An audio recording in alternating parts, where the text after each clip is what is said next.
Shalom saudara, kita berjumpa kembali dalam Renungan Harian GPKS Pangkal Pinang, edisi Senin 19 Februari 2024 bersama saya Guru Injil Firemon.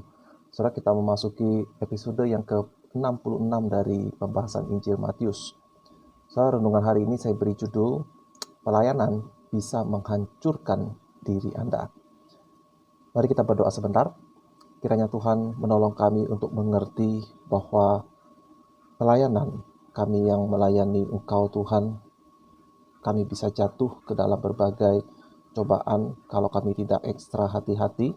Sebab itu Tuhan, kiranya lewat renungan pada hari ini kami boleh mengerti apa yang seharusnya, apa yang Engkau tunjukkan kepada kami, dan kami boleh melayani Engkau dengan penuh sukacita dan kami bebas dari ancaman. Pakailah hamba-Mu ini untuk boleh menjelaskan maksud firman Tuhan. Dalam nama Tuhan Yesus kami berserah. Amin. So, kita lanjutkan dari Injil Matius pasal 9 ayat 14 dan 15. Kemudian datanglah murid-murid Yohanes kepada Yesus dan berkata, "Mengapa kami dan orang Farisi berpuasa tetapi murid-murid-mu tidak?" Jawab Yesus kepada mereka, "Dapatkah sahabat-sahabat mempelai laki-laki berduka cita selama mempelai itu bersama mereka?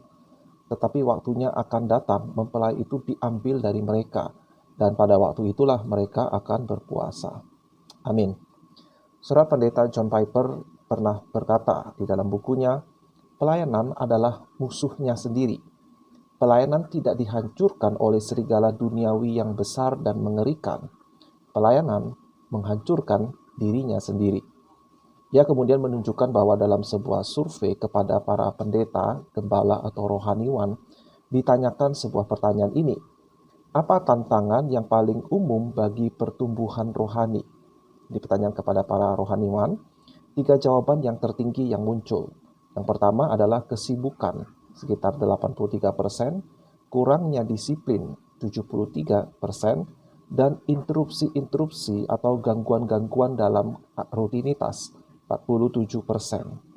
Nah, saudara, kebanyakan interupsi dan kebanyakan dari kesibukan yang para rohaniwan katakan sebagai tantangan bagi pertumbuhan rohani, biasanya itu berkaitan dengan kesibukan atau interupsi pelayanan, bukan karena faktor-faktor yang hal-hal yang duniawi. Lalu yang menyimpulkan, ancaman terbesar bagi doa-doa kita, ini para rohaniwan, dari ancaman terbesar bagi meditasi dan perenungan kita akan firman Allah, justru adalah aktivitas pelayanan yang baik, yang bagus. Dengan kata lain, ini pakai istilah saya, perkataan saya, pelayanan yang baik, pelayanan yang bagus, sibuk, justru bisa menjadi senjata makan tuan bagi banyak orang Kristen. Dan inilah yang terjadi pada murid-murid Yohanes Pembaptis. Pada waktu sebelum Yesus memulai pelayanannya, Yohanes Pembaptis itu sudah menjadi terkenal dan menarik banyak pengikut. Berita utama pelayanan Yohanes Pembaptis adalah bertobatlah sebab kerajaan Allah sudah dekat. Dia adalah nabi yang dinubuatkan dalam perjanjian lama yang akan mendahului Mesias.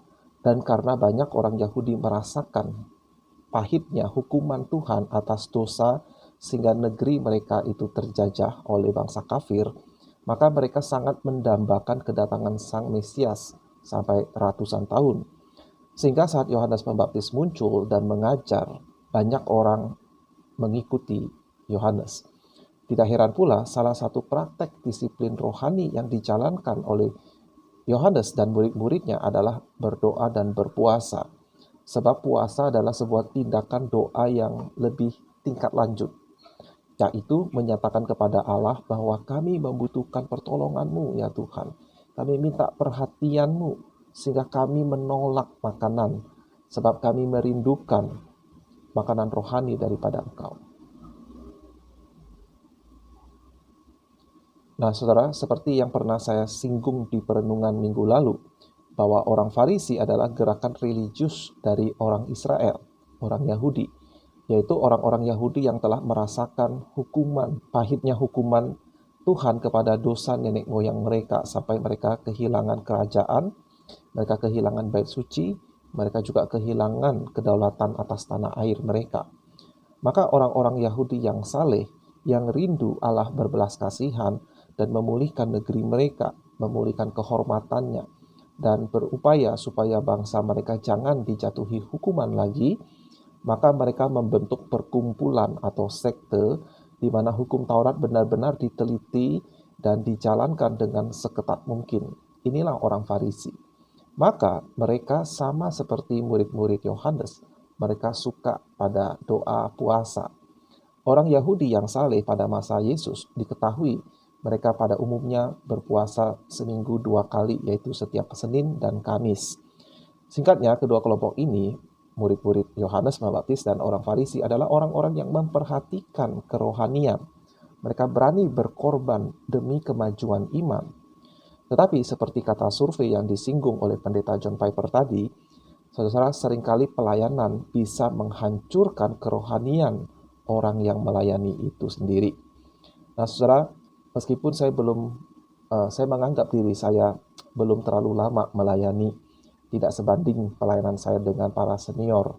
Tetapi saudara, saya merasa sudah cukup juga pengalaman saya untuk mengungkapkan sebuah keprihatinan saya, yaitu kemanapun gereja lokal yang pernah saya layani, baik itu waktu saya masih mahasiswa, praktik, weekend, dan mengunjungi dalam pelayanan, herannya saudara, hampir semua punya cerita, punya riwayat tentang gerejanya ada sebagian jemaat yang dulunya aktif pelayanan. Namun kemudian sekarang tidak lagi melayani. Dan mereka berhenti pelayanan bukan karena faktor misalnya seperti sakit berat, sehingga tidak bisa lagi melayani, atau ada perubahan besar dalam hidupnya. Tetapi justru karena dulunya mereka sibuk melayani. Tetapi kemungkinan, sekali lagi kemungkinan tidak dibarengi dengan pertumbuhan rohani pribadi atau tidak diiringi dengan waktu meditasi bersama dengan Tuhan, waktu yang cukup untuk bersama dengan Tuhan dalam kehidupan sehari-harinya, sehingga pada saat terjadi gesekan, kekecewaan, perbedaan pendapat, merasa suaranya tidak didengar oleh rekan pelayanan, maka mereka menjadi marah dan mengundurkan diri dari pelayanan itu. Nah, saudara, sekali lagi rata-rata gereja lokal yang pernah saya layani ada orang-orang yang seperti itu dalam jemaatnya. Dan terus terang ini sangat cukup memperhatinkan saya. Mereka sebenarnya adalah orang-orang yang punya semangat, juga punya kemampuan, bahkan punya kerelaan untuk berkorban. Persis saudara seperti murid-murid Yohanes dan orang-orang Farisi. Tetapi sekali lagi sepertinya ada sesuatu yang kurang. Apa itu? Kita melihat bahwa pada waktu murid Yohanes melihat Yesus dan murid-muridnya, tidak hanya makan di rumah Lewi, Matius si pemungut cukai, bersama orang berdosa lain. Mereka ini sepertinya juga sudah cukup lama untuk mengikuti Yesus dan kelompok Yesus. Sehingga mereka menarik kesimpulan ini, mengapa murid-muridmu, Yesus, tidak seperti kami atau orang-orang Farisi? Murid-muridmu jarang atau bahkan tidak pernah berpuasa. Jadi, bila mereka ini kelompok yang rohani, gereja yang berkualitas, mengapa mereka nampak begitu duniawi, kira-kira begitu. Makan, minum, berkumpul dengan orang berdosa. Nah, saudara, setelah orang-orang Farisi berinteraksi dengan Yesus, yang kita bahas minggu lalu, dan Yesus malah menyuruh mereka ini untuk kembali meneliti Alkitab, maka murid-murid Yohanes maju untuk bertanya kepada Yesus, mengapa kami dan orang Farisi berpuasa tetapi murid-muridmu tidak? Seolah-olah ingin membela orang-orang Farisi. Saya melihat ada satu kesamaan dengan pertanyaan orang-orang Farisi yang kita bahas minggu lalu. Apa itu? Mereka sama sekali tidak berani menyerang Yesus. Kalau orang Farisi, mereka bertanya kepada murid-murid dan mereka tidak berani berkata-kata kepada Yesus. Tetapi kemudian Yesus yang mendengar, menegur mereka. Sekarang murid Yohanes memang bertanya kepada Yesus. Mungkin ada sedikit nada protes. Tetapi protes tentang perilaku murid-murid Yesus. Dan mereka tidak berani menyinggung Yesus. Saya bacakan kembali. Mengapa kami dan orang Farisi berpuasa, tetapi murid-muridmu tidak? Jadi tidak ada kata-kata yang menyerang Yesus, tetapi menyerang murid-murid Yesus.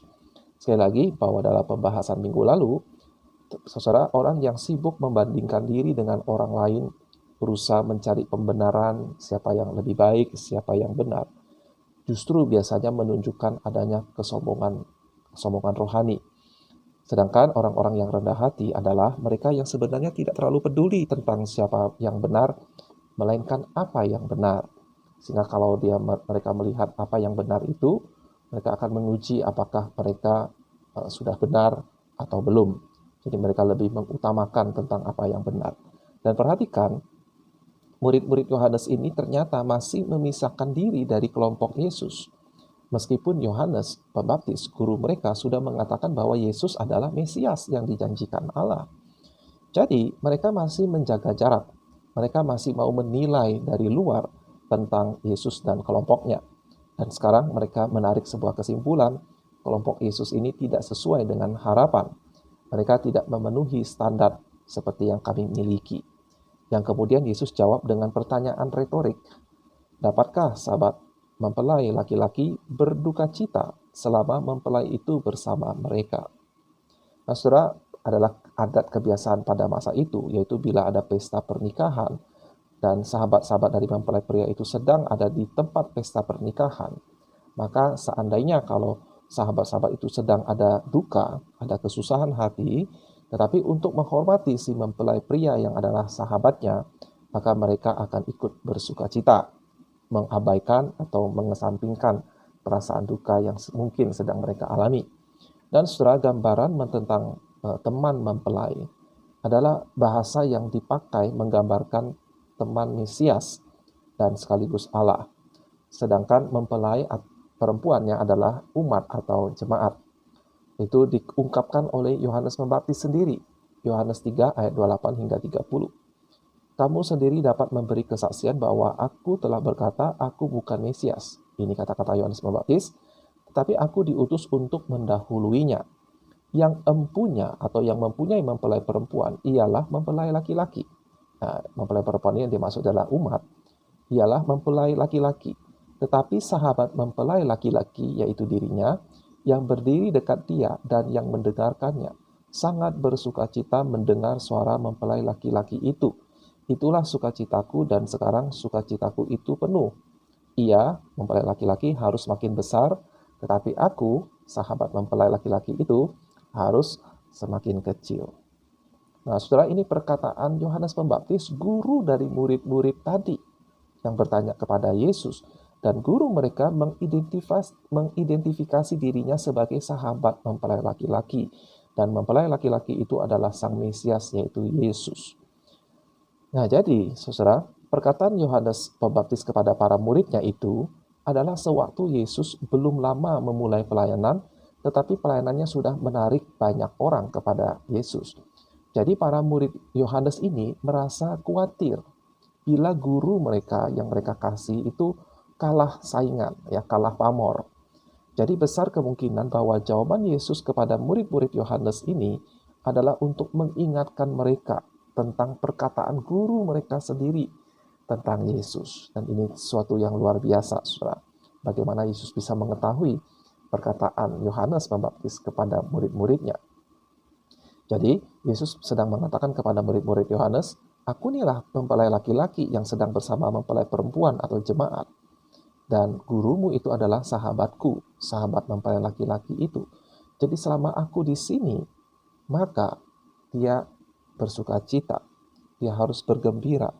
Kelak, tiba waktunya, akan datang waktunya mempelai laki-laki itu diambil dari mereka, dari mempelai perempuan, dan pada waktu itulah mereka akan berpuasa.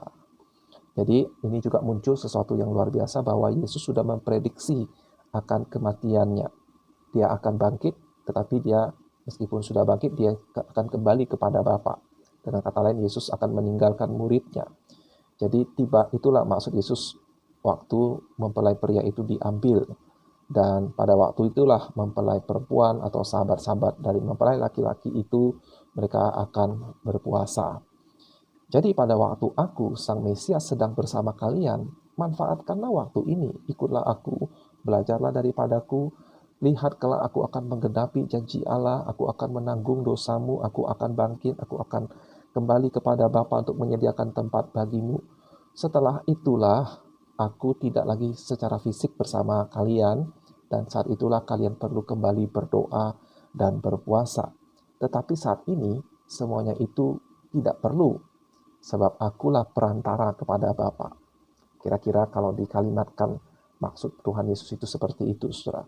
Nah, jadi sekarang apa pelajarannya bagi kita? Sebenarnya sudah saya tersirat di awal, yaitu hati-hati dalam semangat pelayanan. Kita harus mengimbangi antara kesibukan pelayanan, aktivitas kita dengan waktu pribadi dengan Tuhan. Pada saat Yesus sedang bersama para murid, tidak puasa juga tidak apa-apa, sebab perantara kita kepada Bapa sedang ada di hadapan kita pada waktu itu. Yang penting adalah mendengarkan dia, belajar dari dia, ikuti dia. Lalu kelak setelah Yesus kembali ke surga, maka kita tetap perlu menjaga relasi dengan Allah melalui Yesus. Tapi karena Yesus sudah tidak bersama dengan kita lagi, disitulah kita membutuhkan doa dan puasa. Dan inilah poin dari Tuhan Yesus. Selama mempelai laki-laki itu bersama dengan, ada di tengah-tengah bersama kalian, maka sebagai sahabat kalian tentu tidak berduka cita, melainkan bersuka cita. Dengan demikian Yesus sedang berusaha menyadarkan kepada para murid Yohanes bahwa bukanlah aktivisme, kesibukan yang Allah cari, tetapi relasi. Dan ini mirip dengan respon Yesus kepada cemoohan orang Farisi sebelumnya. Yang Allah cari adalah orang berdosa, lalu membangun relasi dengan mereka, pertobatan, dan kemudian keintiman dengan mereka, bukan sekedar aktivitas persembahan. Saudara, bukan salah persembahannya, tetapi orang yang memberi persembahan itu, yaitu hatinya tidak ada kasih kepada orang berdosa, itulah yang membuat persembahan itu, sekalipun dipersembahkan dengan rajin, dengan hati yang bersemangat, tetapi menjadi sia-sia, kurang diperkenan Tuhan. Tuhan lebih suka mencari orang berdosa ketimbang persembahan. Ingat saudara bahwa inti dari seluruh hukum Taurat dan seluruh kitab para nabi adalah hukum terutama mengasihi Allah dan hukum kedua mengasihi sesama kita. Nah, kembali kepada pelayanan, memang seharusnya pelayanan itu imbang, yaitu sejalan lurus antara kualitas dari aktivitas dengan manfaat dari pelayanan itu kepada sesama, yaitu jemaat atau orang lain.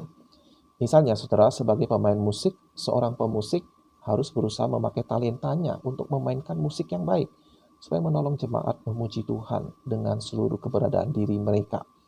Jadi, idealnya antara kualitas pelayanan sejalan dengan tujuan mengasihi Allah dan jemaat.